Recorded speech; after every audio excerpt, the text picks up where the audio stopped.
وزیر اعظم کی حکومتی سبسڈیز کا جائزہ لینے کے لیے سیل قائم کرنے کی ہدایت۔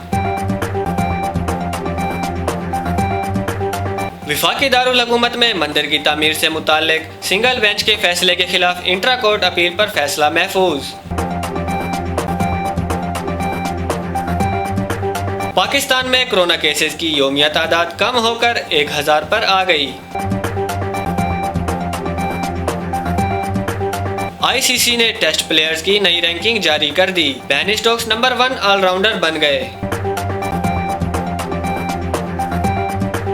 T20 ورلڈ کپ اور ایشیا کپ ملتوی ہونے کے بعد پی سی بی نے بھی پلاننگ شروع کر دی۔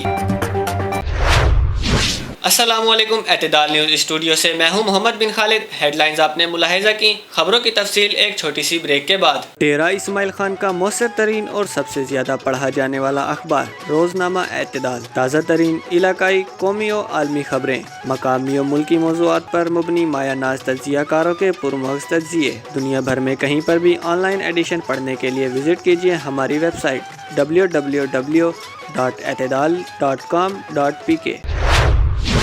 وزیر اعظم عمران خان نے کہا ہے کہ حکومت کی جانب سے سب اسٹڈی فراہم کرنے کا مقصد غریب اور مستحق افراد کی معاونت اور ریلیف کی فراہمی ہے۔ انہوں نے مشیر خزانہ کو ہدایت کی کہ مختلف مد میں حکومت کی جانب سے فراہم کی جانے والی سبسڈیز کا تفصیلی جائزہ لینے کے لیے ایک خصوصی سیل قائم کیا جائے۔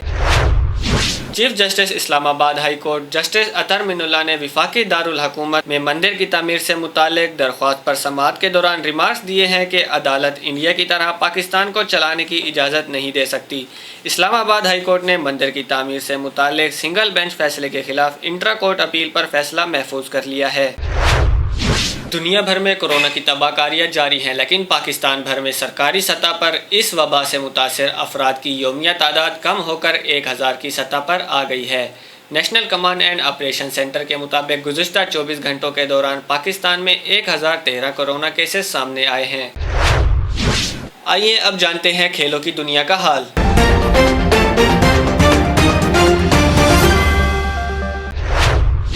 انٹرنیشنل کرکٹ کونسل نے ٹیسٹ پلیئرز کی نئی رینکنگ جاری کر دی ہے، جس کے تحت انگلینڈ کے بین اسٹوکس نمبر 1 آل راؤنڈر بن گئے ہیں۔ بین اسٹوکس فلنٹوف کے بعد پہلے انگلش کرکٹر ہیں جو یہ اعزاز پانے میں کامیاب ہوئے ہیں۔ چیف ایگزیکٹو پی سی بی وسیم خان کا کہنا ہے کہ ستمبر سے اکتوبر تک خالی ہونے والی ونڈو سے فائدہ اٹھانا چاہتے ہیں۔ پس منظر میں کئی ممالک سے بات چیت چل رہی ہے، اگست کے آخر تک فیصلے پر پہنچنے کے قابل ہو جائیں گے۔